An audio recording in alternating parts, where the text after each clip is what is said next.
Trade, या फिर इसको बोलते हैं अपन ऑक्सिलरीज टू ट्रेड। ऑक्सिलरीज का मतलब क्या होता है? हेल्पिंग। क्या मतलब होता है? यानी ट्रेड करने में जो भी एक्टिविटीज़ हमारी हेल्प करती हैं वो सभी क्या हैं? Auxiliaries to trade. The activities which help in smooth flow of trade are known as aids to trade. वो एक्टिविटीज़ जो ट्रेड करने में, ट्रेड का स्मूथ फ्लो करने में, यानी कि स्मूथली ट्रेड हो सके, आसानी से ट्रेड हो सके, उसमें हमारी हेल्प करती हैं, they are known as aids to trade. उन्हें हम क्या बोलेंगे? Aids to trade. These activities are known as services. इनको हम क्या बोलेंगे? And together constitute service sector. और साथ में इन्हें क्या बोलते हैं? सर्विस सेक्टर और टर्शरी सेक्टर ऑफ कॉमर्स। तो इन एक्टिविटीज़ को यदि अलग अलग गिना जाए तो उनको हम सर्विसेज बोलते हैं, यदि साथ में इनको कॉन्स्टिट्यूट किया जाए तो हम इसको बोलते हैं सर्विस सेक्टर और टर्शरी सेक्टर। ठीक। These help in removing various hindrances of trade. Hindrances मतलब जितनी भी रुकावटें आती हैं, जितनी भी बाधाएं आती हैं ट्रेड करने में, उनको रिमूव करने में, उनको हटाने में ये एक्टिविटीज़ हमारी हेल्प करती हैं, विच arise in production and distribution of goods. जिसके कारण हमारा प्रोडक्शन बढ़ जाता है और साथ ही साथ हम ईज़िली गुड्स को डिस्ट्रीब्यूट भी कर पाते हैं। किसके थ्रू? Aids to trade. किसके थ्रू? या फिर उसको अपन बोलते हैं ऑक्सिलरीज टू ट्रेड। तो अब ऑक्सिलरीज टू ट्रेड होते कौन कौन से हैं? Transportation and communication, insurance, banking and finance, advertising and warehousing. ये क्या है हमारी? Aids to trade. क्या है? या फिर इसको क्या बोल सकते हैं? और सर्विसेज। क्या बोल सकते हैं? सर्विसेज। यदि अगर अलग अलग गिनते हैं तो सर्विसेज बोलेंगे, together they constitute service sector. ठीक। देखिए भाई क्या होता है। सबसे फर्स्ट है आपका transport and communication. Transport and communication में क्या आता है? Transport refers to movement of goods from one place to another.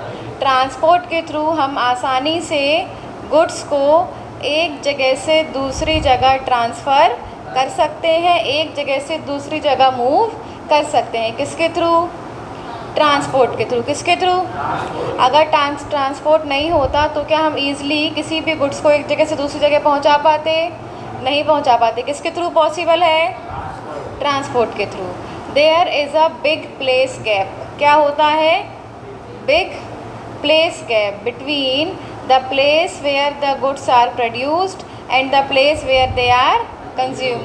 जहाँ पे गुड्स प्रोड्यूस होता है और जहाँ पे गुड्स कंज्यूम हो रहा है, उन दोनों ही जगह में क्या है? Big place gap. क्या है?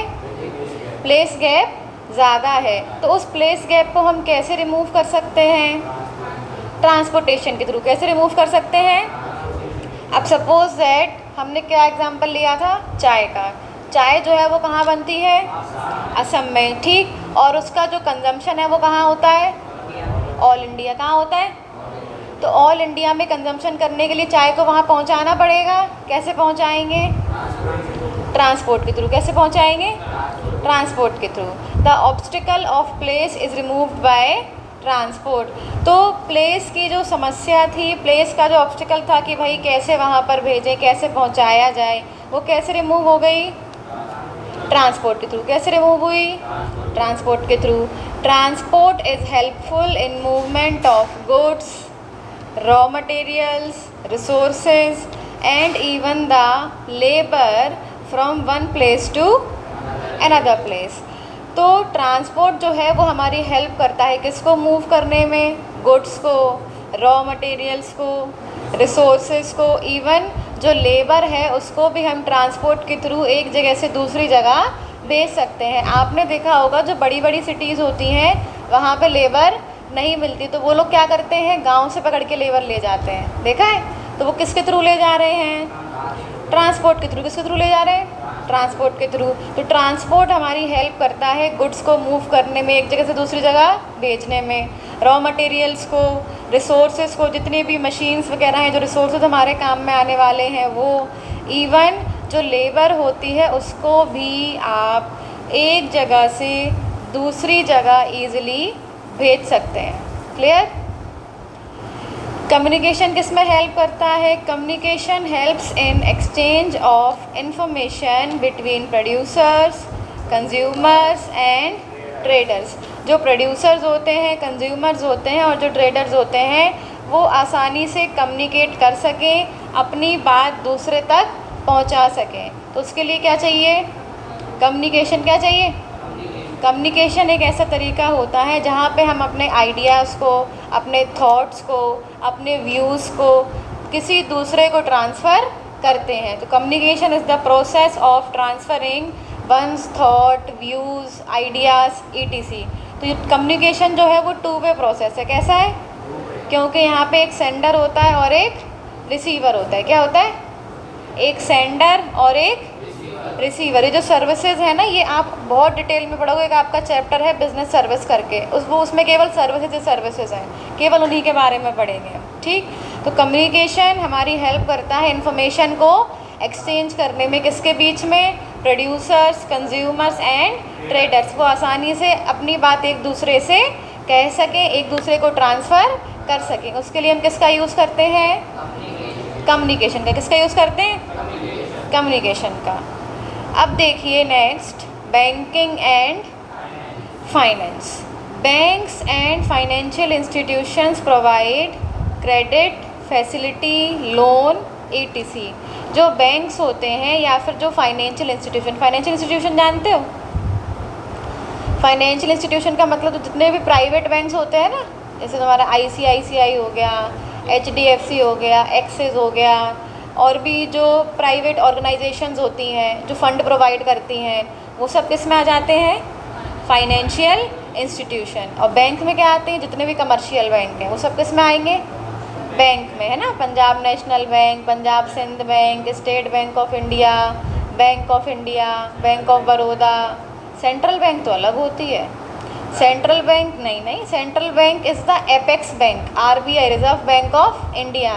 RBI से अपना डायरेक्ट कोई कनेक्शन नहीं होता है। अपना जो कनेक्शन बैंक से है वही कनेक्शन बैंक का किससे है? RBI से। अपन कहाँ डिपॉजिट करते हैं? बैंक्स में। बैंक कहाँ डिपॉजिट करता है? RBI में। अपन कहाँ से लोन लेते हैं? बैंक से। बैंक कहाँ से लोन लेते हैं? RBI से। ठीक? RBI is the central bank, apex bank of the country. Her country का एक सेंट्रल बैंक होता है। तो अपने यहाँ पे क्या है सेंट्रल बैंक? RBI। ठीक? तो देखिए, प्रोवाइड क्रेडिट फैसिलिटी और लोन। बैंक और फाइनेंशियल इंस्टीट्यूशंस जो होते हैं वो हमें क्रेडिट फैसिलिटी प्रोवाइड करते हैं, लोन प्रोवाइड करते हैं to provide finance for smooth flow of business activities, जिससे कि हमें फाइनेंस मिल सके और हम इजीली बिजनेस एक्टिविटीज़ को कैरी ऑन कर सकें। यानी कि बिजनेस एक्टिविटीज़ का स्मूथ फ्लो बना रहे, बीच में काम रुके ना। अब हमारे पास फंड नहीं होगा तो काम क्या होगा? बीच में रुक जाएगा। और पर्याप्त फंड होगा तो काम स्मूथली चलता रहेगा, बीच में बिल्कुल भी नहीं रुकेगा। ठीक? समझ आ रहा है? नए बच्चों को आ रहा है समझ? कौन है आज न्यू?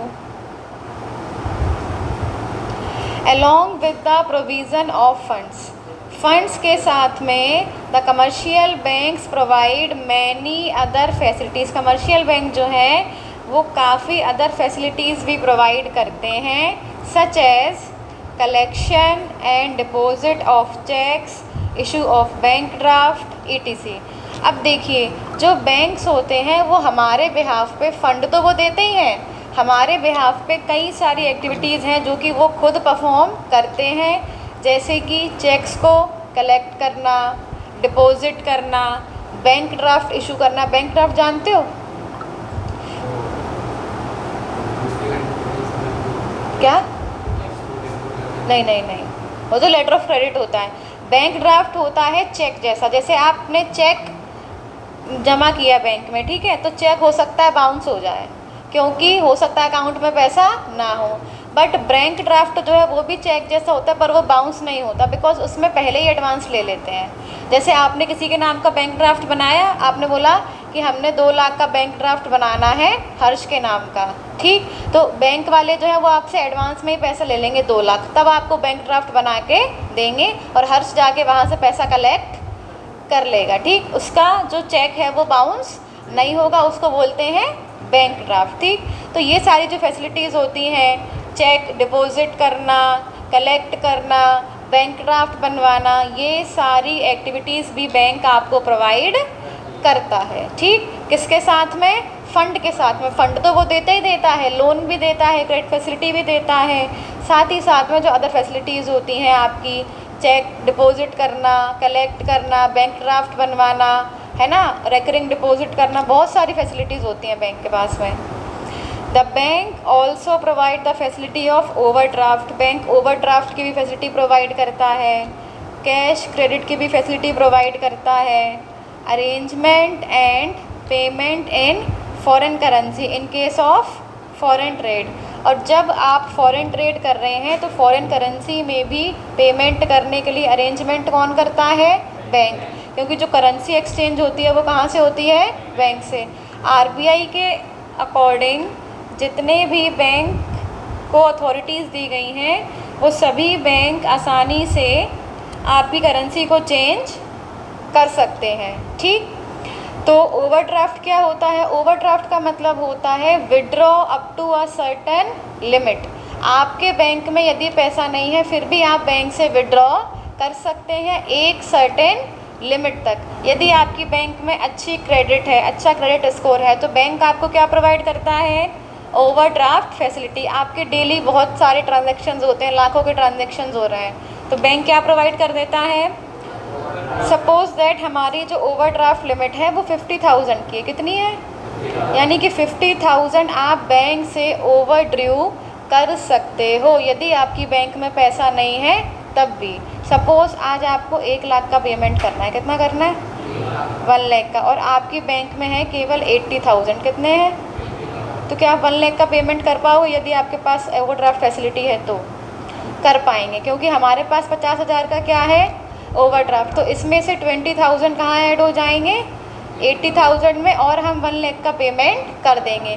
फिर जब हम बैंक में पैसा डिपॉजिट करेंगे तो बैंक वो 20,000 हमारे अकाउंट से काट लेगा अपने आप, ठीक। ये फैसिलिटी होती है ओवरड्राफ्ट की कि यहाँ पे ये इसको शॉर्ट टर्म लोन भी बोलते हैं। पर यदि आपको शॉर्ट पीरियड के लिए लोन चाहिए तो आप ओवरड्राफ्ट फैसिलिटी का यूज़ कर सकते हो, बिकॉज यहाँ पे जो चार्जेस होते हैं वो बहुत कम रहते हैं as compare to loan. Loan में इंटरेस्ट देना पड़ता है ज़्यादा, यहाँ पे चार्जेस कम रहते हैं, ठीक। Cash credit. कैश क्रेडिट जो होता है वो एक तरीके का लोन है। क्या है? कैसा लोन है? कैश क्रेडिट जो होता है वो आपको सिक्योरिटीज़ के बदले मिलता है। किसके बदले मिलता है? सिक्योरिटीज़। सिक्योरिटीज़ का मतलब शेयर, बॉन्ड्स, डिबेंचर्स, स्टॉक्स, ये क्या होती है? सिक्योरिटीज़। तो इसके बदले में मिलता है। यहाँ पे एक कंडीशन रहती है, जैसे कि सपोज़ आपने लोन लिया है 2 लाख का। कितने का लिया है? 2 लाख का। ठीक। और आपने केवल विड्रॉ किए रुपीज़ 1 लाख। कितने विड्रॉ किए? 1 लाख। तो आपको जो इंटरेस्ट है वो होल अमाउंट पे नहीं देना है, केवल जो आपने अमाउंट निकाला है उस पर इंटरेस्ट आपको देना है, ठीक। होल अमाउंट पे इंटरेस्ट आपको नहीं देना है। उसको बोलते हैं अपन कैश क्रेडिट। क्या बोलते हैं?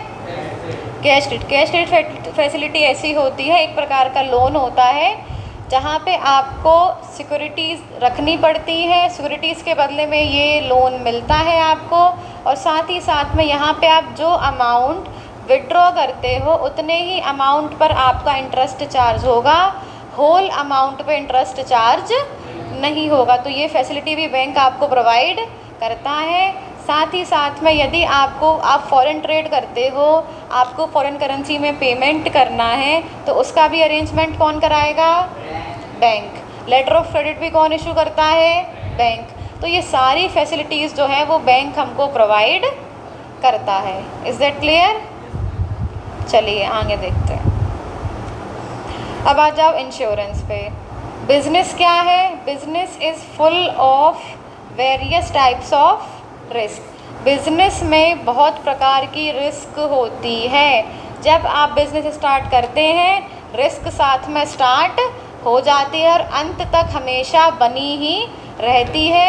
हम कभी भी रिस्क को एलिमिनेट नहीं कर सकते। रिस्क को कम किया जा सकता है पर एलिमिनेट नहीं किया जा सकता। तो बिजनेस क्या है? Business is full of various types of risk. Business में अलग अलग प्रकार की रिस्क रहती हैं। Insurance provide protection from some kinds of risk. कुछ रिस्क ऐसी होती हैं जिनके द्वारा, जो कि हम इंश्योरेंस के थ्रू उस रिस्क को प्रोटेक्ट कर सकते हैं। सपोज़ आपका माल रखा हुआ है गोडाउन में, ठीक है, गुड्स रखा हुआ है। आपको ये लग रहा है कि कहीं गुड्स में आग ना लग जाए, कहीं गुड्स चोरी ना हो जाए, तो आप उनको क्या करा लोगे? इंश्योर। क्या करा लोगे? इंश्योरेंस करा लेंगे गुड्स का। तो यदि आग लगती है या चोरी करके कोई ले जाता है तो इंश्योरेंस कंपनी वाले आपको कंपनसेट करेंगे। क्या करेंगे? कंपनसेट करेंगे और आपको उतना पैसा मिल जाएगा। यानी आपका जो गुड्स है वो प्रोटेक्टेड है। किसके अगेंस्ट? इंश्योरेंस। किसके अगेंस्ट? हमने इंश्योरेंस करवा लिया, अब हमारी जो रिस्क है वो कम हो गई। अब हमको टेंशन नहीं है। टेंशन नहीं है का मतलब ये नहीं कि गोडाउन खुला ही छोड़ गया, रात को चोर भर ले जाएं। समझ में आ रहा है? आपको भी उतना प्रिकॉशन रखना है। यदि कोई ताला तोड़ के ले जा रहा है तो बात अलग है, नहीं तो खुला छोड़ दिया, हमें क्या इंश्योरेंस है, इंश्योरेंस कंपनी वाले अपने आप भरेंगे पैसा। ऐसा नहीं होता है, पहले इन्वेस्टिगेशन होता है। यदि जो रीज़न है वो सही मायने में एक्चुअल में वैसा हुआ है तो ही आपको कंपनी क्लेम देगी, अदरवाइज़ नहीं देगी। आप तो ही क्लेम कर सकते हो, अदरवाइज़ कंपनी कंपनसेट नहीं करेगी। ठीक, तो इंश्योरेंस क्या होता है? एक कॉन्ट्रैक्ट होता है। किसके बीच में? इंश्योरर और इंश्योर्ड के बीच में। इंश्योरर कौन है? इंश्योरेंस करने वाला। इंश्योर्ड कौन है? इंश्योरेंस लेने वाला। यदि हम इंश्योरेंस ले रहे हैं तो हम कौन है? इंश्योर्ड। और इंश्योरेंस कंपनी कौन है? इंश्योरर। और हम दोनों के बीच में क्या हो रहा है? कॉन्ट्रैक्ट, जिसे हम बोलते हैं इंश्योरेंस। क्या बोलते हैं? Insurance. The insurance company provided protection to employees also against the risk of accident while working. जो हमारे यहाँ पे वर्कर्स काम कर रहे होते हैं उनका भी हम इंश्योरेंस करा के रखते हैं। कंपनी उनको क्या देती है? इंश्योरेंस। सपोज़ दैट आप जहाँ पे काम कर रहे हैं वहाँ बहुत बड़ी बड़ी मशीनरीज़ हैं, तो वहाँ पे जान जाने का भी खतरा होता है। बड़े बड़े बॉयलर्स होते हैं, बड़े बड़े प्लांट होते हैं, है ना। हो सकता है आपका हाथ पैर टूट जाए। आप मशीनरी में काम कर रहे हैं, करते करते उसमें आपने ऐसे हाथ डाला और वो खसक गया, मशीन में ही चला गया, है ना। तो उसके अगेंस्ट जो कंपनी वाले होते हैं जिनके यहाँ पे आप काम कर रहे हैं, वो अपने सभी एम्प्लॉयज़ के इंश्योरेंस करवा के रखते हैं। तो यदि कोई एक्सीडेंट होता है, क्योंकि वहाँ पे रिस्क रहती है कि कोई ना कोई एक्सीडेंट हो सकता है। कब? काम करते समय। तो काम करते समय वहाँ पर यदि कोई एक्सीडेंट होता है तो कंपनी आपको कंपनसेट करेगी, क्योंकि आपका क्या है? इंश्योरेंस। क्या है? LIC सुना है? Life insurance corporation. ज़िंदगी के साथ भी, ज़िंदगी के जब ज़िंदगी चल रही है तब तो वो प्रीमियम देते ही हैं, और यदि आपकी बीच में डेथ हो जाती है तो वो जो पूरा पैसा है किसको मिलेगा? आपकी फैमिली को, जिससे वो ईज़िली अपना लाइवलीहुड चला सके। ठीक, तो जो इंश्योरेंस कंपनी है वो अपने एम्प्लॉयज़ को भी इंश्योरेंस प्रोवाइड करती है। किसके against? Against the risk of accident while working. ये काम करते समय यदि कोई एक्सीडेंट होता है तो कंपनी जो है वो आपको कंपनसेट करेगी। ठीक, बिजनेसमैन हैव टू पे a nominal amount of premium. तो जब हम इंश्योरेंस लेते हैं, इंश्योरेंस लेने के बदले हमें क्या भरना पड़ता है? प्रीमियम। क्या भरना पड़ता है? आप मंथली पे करो, क्वार्टरली पे करो, है ना, हाफ ईयरली पे करो या एनुअली पे करो, कैसे भी आप पे कर सकते हो। किसको? प्रीमियम को। किसको? तो जब हम इंश्योरेंस पॉलिसी लेते हैं तो उसके बदले हमें एक nominal amount in the form of premium हमें किसको देना पड़ता है? इंश्योरेंस कंपनी को। किसको देना पड़ता है? अब फ्री में तो इंश्योरेंस होगा नहीं, तो उसके लिए कुछ देना भी पड़ेगा। तो जब देंगे तो यदि आपका लॉस होता है तो कंपनी आपको कंपनसेट करेगी। एंड इन रिटर्न, वापसी में कंपनी क्या करती है? They get compensation for the loss from the insurance company.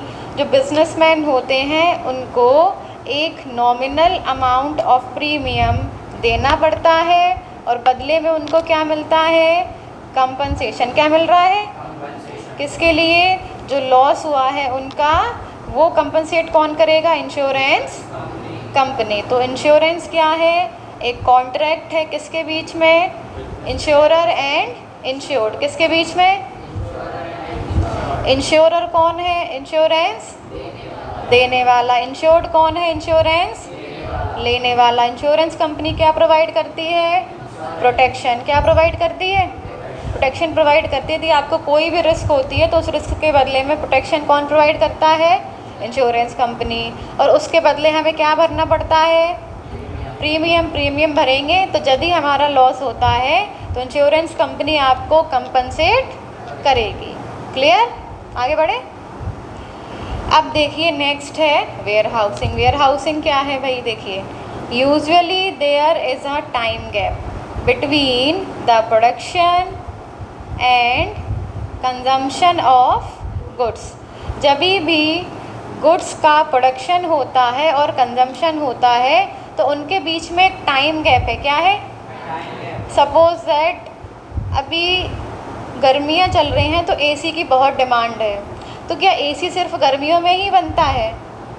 साल भर बनेगा तभी तो स्टॉक पूरा कर पाएगा गर्मियों में, बिकॉज गर्मियों में डिमांड ज़्यादा होती है तो इकट्ठा तो इतना नहीं बन पाएगा। तो हमको क्या करना है? उसको साल भर बनाना पड़ेगा, तब हम गर्मियों में उसका स्टॉक या उसकी जो डिमांड है उसको फुलफ़िल कर पाएंगे। अब हमने बना के तो रख लिया, अब उसको रखें कहाँ? वेयर हाउस में। कहाँ रखें? यानी जब जो चीज़ प्रोड्यूस हुई है और जब कंज्यूम होगी, जब उसकी मार्केट में डिमांड होगी, उन दोनों के बीच में टाइम गैप है। क्या है? तो उस टाइम गैप को कैसे फिल किया जाए? वेयर हाउस के थ्रू। किसके थ्रू? वेयर। तो यूजुअली जब गुड्स प्रोड्यूस होते हैं और जब कंज्यूम होते हैं, उन दोनों के बीच में एक टाइम गैप होता है। क्या होता है? जिसको किसके द्वारा फिल किया जाता है? Warehousing. किसके द्वारा? Warehousing. Goods are not consumed immediately when these are produced. जब वो प्रोड्यूस होते हैं हाल की हाल कंज्यूम नहीं होते। कंज्यूम होने में टाइम लगता है कि अभी हमने बना के तो रख लिए कि अभी बना के रखे, हाल के हाल बेच देंगे क्या कि बनाया और बेचा, बनाया और बेचा, ऐसा होता है क्या? नहीं। तो उसको हमें स्टोर करके रखना पड़ता है, बिकॉज उनकी जो डिमांड है वो इमीडिएटली नहीं होती। ठीक। Special arrangement has to be made to store the goods, to prevent the loss and to keep them fresh. Goods को स्टोर करने के लिए, लॉस से प्रिवेंट करने के लिए, बचाने के लिए और उनको फ्रेश रखने के लिए क्या किया जाता है? Special arrangement. क्या किया जाता है? जिस स्पेशल अरेंजमेंट को हम बोलते हैं वेयर हाउस। क्या बोलते हैं? Warehouse. Warehouses helps the businessman to overcome the problem of storage. तो बिजनेसमैन के पास एक प्रॉब्लम होती है जिसका नाम है प्रॉब्लम ऑफ स्टोरेज, की सामान को कहाँ पर स्टोर किया जाए। वो कैसे सॉल्व होती? वेयर हाउस के थ्रू। कैसे सॉल्व हो रही है? वेयर हाउस के through. Warehouses facilitate the availability of goods whenever required. और जब हमें रिक्वायरमेंट होती है तब हम वेयर हाउस से निकाल कर उसको मार्केट में ले जाते हैं और सेल कर देते हैं। जब तक के लिए कहाँ रखेंगे?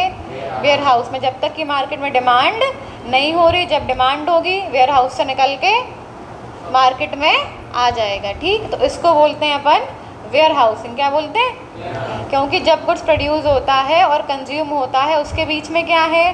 टाइम गैप है।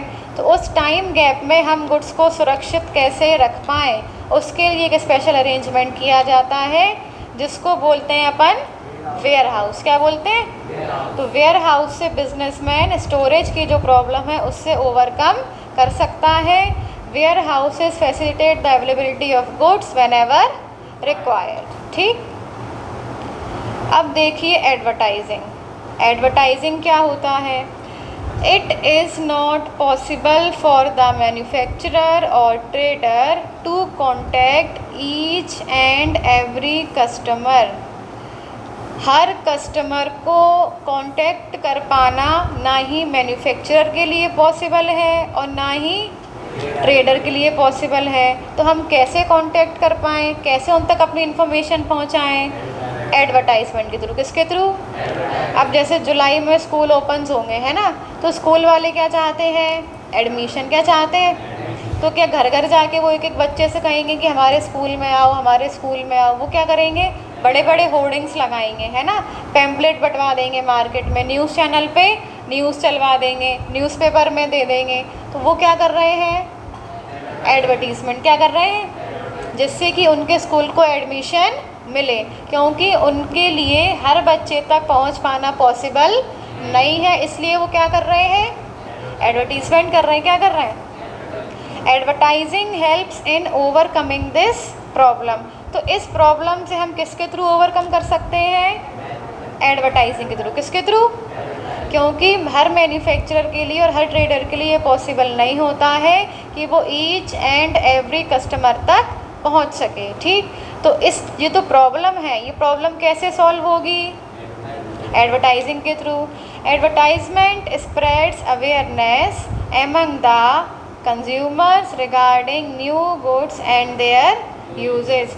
एडवर्टाइजमेंट क्या करता है, लोगों के बीच में अवेयरनेस फैलाता है, जागरूकता फैलाता है या इन्फॉर्मेशन फैलाता है एमंग द कंज्यूमर्स। किसके रिगार्डिंग, मार्केट में जो भी नया प्रोडक्ट आया है उसके यूजेस क्या हैं, है ना, उसकी बेनिफिट्स क्या हैं, उसको कैसे यूज़ किया जाता है, इन सारी चीज़ों के बारे में एडवर्टीज़मेंट इन्फॉर्मेशन स्प्रेड करता है। तो जैसे आपको पता चला कि मार्केट में नई चीज़ आई है, जैसे अभी है ना, अभी एक नई कोल्ड ड्रिंक आई थी बीच में,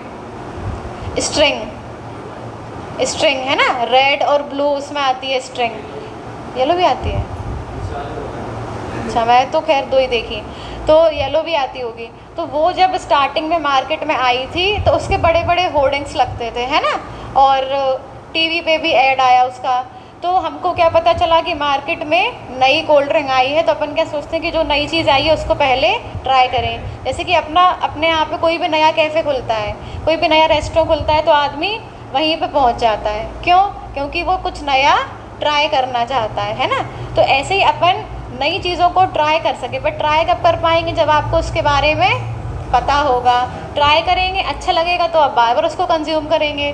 उसके लिए क्या की जाती है, एडवर्टीज़मेंट, कि आप तक वो इन्फॉर्मेशन पहुंचाई जा सके जिससे कि आप उसका यूज़ करें, आप उसको ट्राई करें, आपको अच्छा लगता है तो आप बार बार उसको यूज़ करेंगे। ठीक, it directly promote the sales of goods. Advertisement से क्या होता है, गुड्स की जो सेल है वो इंक्रीज़ हो जाती है। क्या हो जाती है, एडवर्टाइजमेंट के माध्यम से आप अपने गुड्स की सेल को प्रमोट कर रहे हैं। क्या कर रहे हैं, सपोज दैट आपने नया प्रोडक्ट जो है वो लाके शॉप में रख लिया, अब जितने व्यक्ति आ रहे हैं उनको आप उसके बारे में बता रहे हैं। ठीक, तो क्या सभी को पता चल रहा है उसके बारे में, नहीं।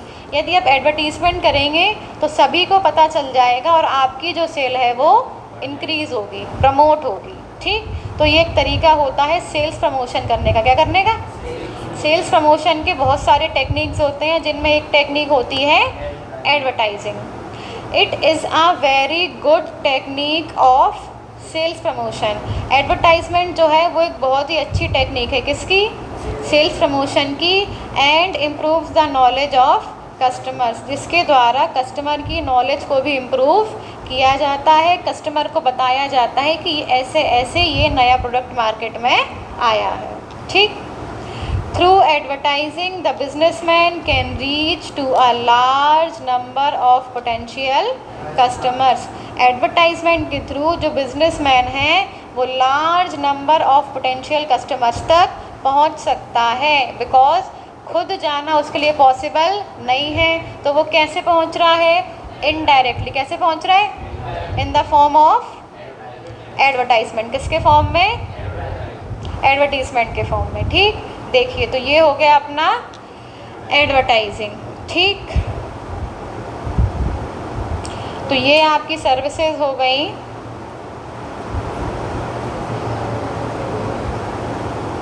एड्स टू ट्रेड और auxiliaries to trade. Transport and communication इसमें हेल्प करता है हमारी गुड्स को एक जगह से दूसरी जगह ट्रांसफ़र करने में। Banking and finance, credit facility, loan facility, deposit facility, है ना। इंश्योरेंस आपको प्रोटेक्शन प्रोवाइड करता है अगेंस्ट रिस्क। किसके अगेंस्ट, रिस्क के अगेंस्ट। एडवर्टाइजिंग लोगों को इन्फॉर्म करता है आपके बिहाफ पे कि मार्केट में ऐसा ऐसा प्रोडक्ट आया है। और वेयर हाउसिंग जो जब हम सामान प्रोड्यूस करते हैं और कंज्यूम करते हैं उसके बीच में एक टाइम गैप होता है, तो उस टाइम गैप को फिल करने में कौन हेल्प करता है?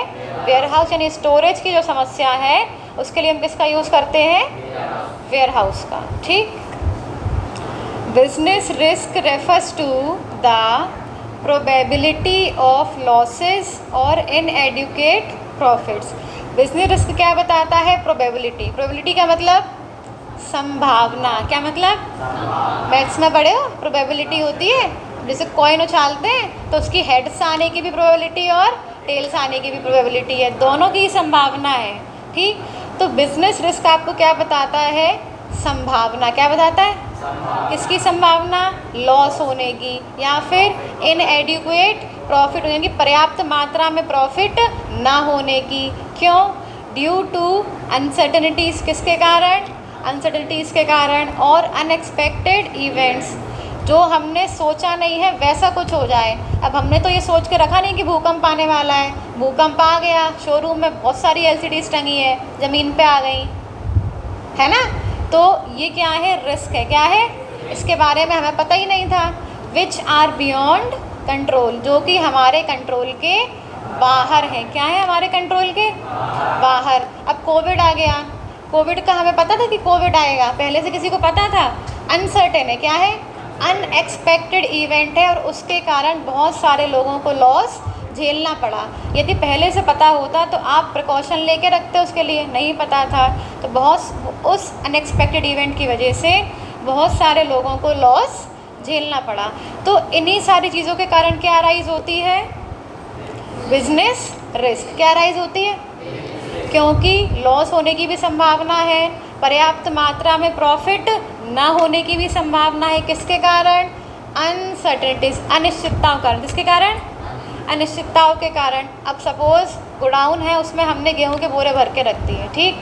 बारिश हुई, कहीं से पानी बह के गोडाउन में आ गया और सारे बोरे गीले हो गए। ठीक। गीले हो गए, उसमें जो छोटे छोटे क्या बोलते हैं उसको, सुड़ी बटा, वो उसमें हो गए, तो हमारा गेहूँ क्या हो गया? खराब।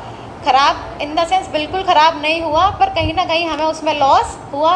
तो वो लॉस कैसा है? अनसर्टेन, अनएक्सपेक्टेड है। एक्सपेक्टेड, ये तो एक्सपेक्टेड हो सकता है क्योंकि वो नॉर्मल चीज़ है सुड़ी बटा होना, पर अनसर्टेन है। क्या है? अनसर्टेन, जो कि हमारे कंट्रोल के बाहर है। ठीक। Business risk means a chance of incurring loss. Business का मतलब होता है कि आपको लॉस हो सकता है और लेस प्रॉफिट भी हो सकता है देन एक्सपेक्टेड। हमने सोचा था कि इस साल हमको 1 लाख का प्रॉफिट होगा, बट 1 लाख का प्रॉफिट नहीं हुआ, तो वो भी क्या है? रिस्क। क्या है? क्योंकि हमने जितना एक्सपेक्ट किया था उतना प्रॉफिट हमको नहीं हुआ, लॉस हो गया। लॉस होने के चांसेस, कम प्रॉफिट होने के चांसेस, वो सभी क्या है? किसके कारण होते हैं? बिजनेस रिस्क के कारण होते हैं। ठीक। अब देखो, रिस्क जो है वो लो भी हो सकती है, मीडियम भी हो सकती है और हाई भी हो सकती है। इसको अपन लो कर सकते हैं, मीडियम कर सकते हैं, हाई तो ठीक है, बट इसको हम एलिमिनेट नहीं कर सकते। आप रिस्क की डिग्री को चेंज कर सकते हैं। अब जैसे गोडाउन में वो पानी बह के आ गया, ठीक, तो वो आपकी लापरवाही के कारण पानी बह के आया है। यदि आप वहाँ पे ऐसा कुछ बंदोबस्त करें, गोडाउन का जो गेट है उसको इतना मतलब तरीके से लगवाएं और बाहर आप क्या बोलते हैं, थोड़ा ऊंचा उसका पटाव रखेंगे, तो उससे पानी अंदर नहीं आएगा और आपका गेहूँ ख़राब नहीं होगा। तो यहाँ पे फिर भी बाई चांस होता है कि अपने आप भी थोड़ी पटे हो जाते हैं, है ना, बट इतने नहीं होंगे। तो यहाँ पे रिस्क को हमने क्या कर लिया? कम कर लिया। बट क्या पूरी तरीके से उसको एलिमिनेट कर पाए? हम नहीं कर पाए, बिकॉज रिस्क जो है वो अनसर्टेनिटी और अनएक्सपेक्टेड इवेंट्स के कारण अराइज होती है। ठीक। अब ये आदमी देखो कितना गुस्से में, उसका सामान ख़राब हो गया, क्यों? रिस्क के कारण। क्यों हो गया? रिस्क के कारण। अब देखिए nature of business risk. Business risk का नेचर क्या होता है? बिजनेस रिस्क कैसी होती है? Business risk arises due to uncertainties. क्यों अराइज हो रही है? अनसर्टनिटीज़ के कारण। Uncertainties mean when you are not sure of what is going to happen in future. Uncertainty का मतलब है जब आपको किसी बात की श्योरिटी नहीं होती कि फ्यूचर में क्या होने वाला है। फ्यूचर कैसा है? अनसर्टेन। कैसा है? अनिश्चित। कैसा है?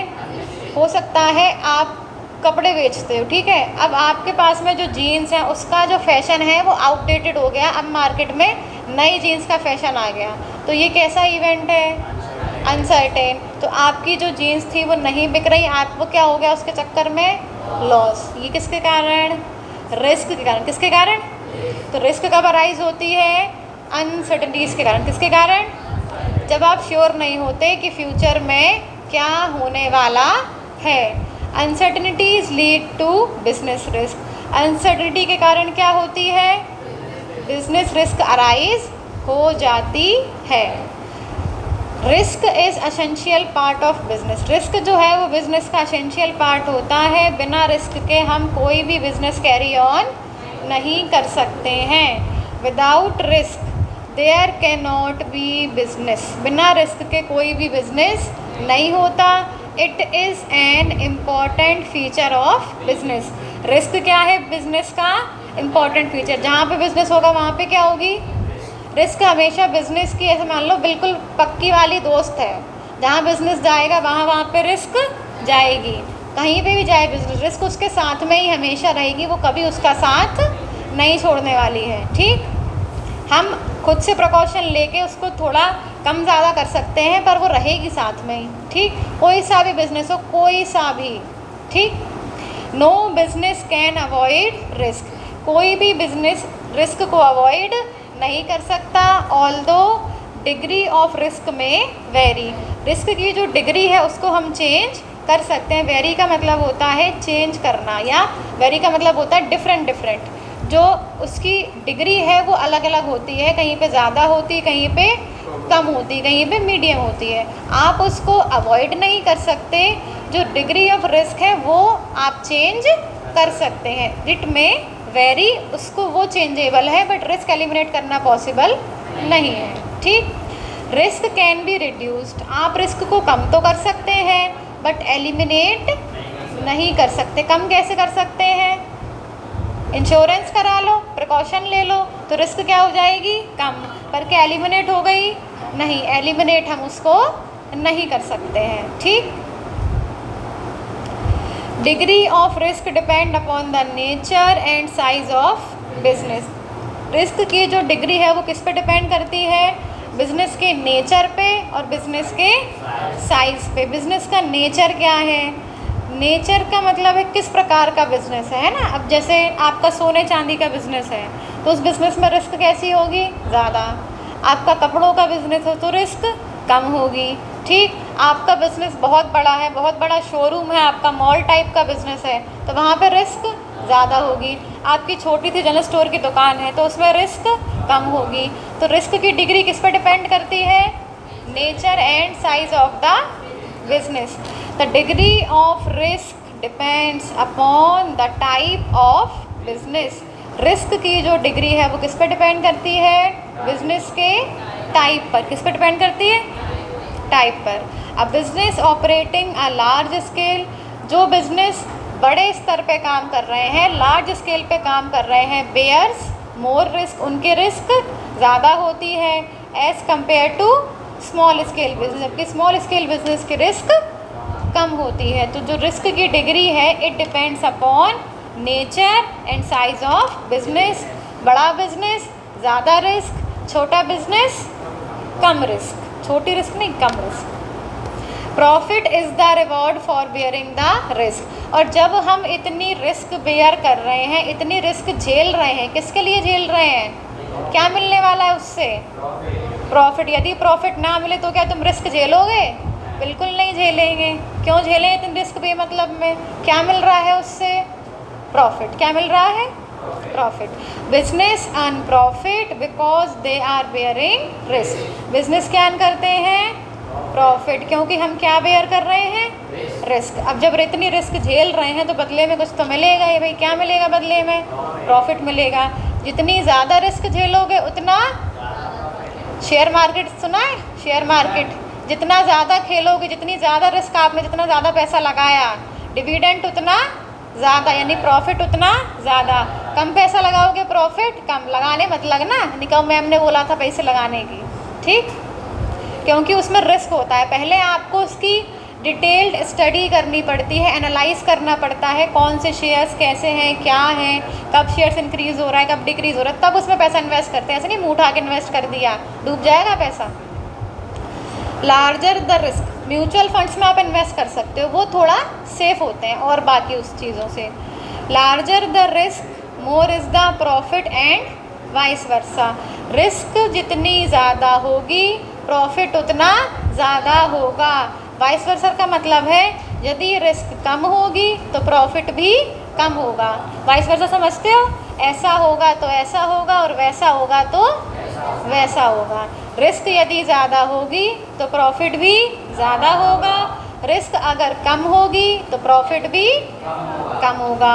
And entrepreneur bears risk with the expectation of earning profit, जो एंटरप्रेन्योर होता है वो रिस्क को क्यों बेयर कर रहा है, क्योंकि उसे क्या मिलने वाला है, प्रॉफिट। क्या मिलने वाला है, तभी तो वो इतने रिस्क झेल रहा है। हम क्यों रिस्क बेयर करेंगे, क्योंकि हमें क्या मिलने वाला है, प्रॉफिट, ठीक।